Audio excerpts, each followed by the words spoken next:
Hi అండి, అందరికీ మరొక వంటతో మీ ముందుకు వచ్చాను. ఈరోజు ఏం వంట చేశానో చెప్పండి. కొలతల ప్రకారంగా టమాటా రైస్ చేశానండి. కొలతల ప్రకారం ఎలా అనుకుంటున్నారా?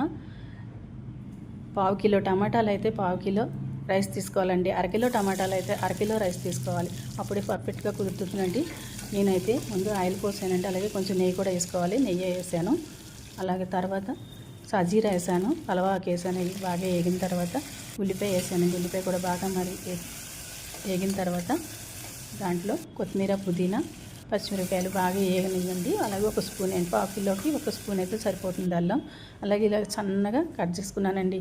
ఇప్పుడు నేర్చుకున్నది కాదండి, నేను 30 సంవత్సరాలు అవుతుంది. నేను ముస్లిం ఉండేవారు మా పక్కన, వాళ్ళ దగ్గర నేర్చుకున్నానండి. ఇది ఇలా ఎంత సన్నగా కట్ చేస్తే అంత తొందరగా మగ్గిపోతుందండి.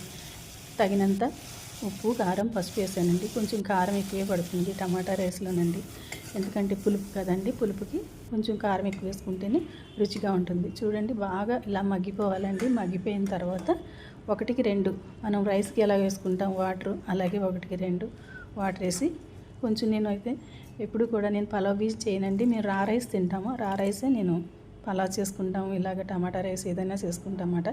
లాస్ట్లో కొంచెం గరం మసాలా వేయాలండి, అంతే. ఒక విజిల్ వచ్చిన తర్వాత ఇదిగోండి ఇలా ఉంది. ఎలా ఉంది? ఓకేనండి, బాయ్.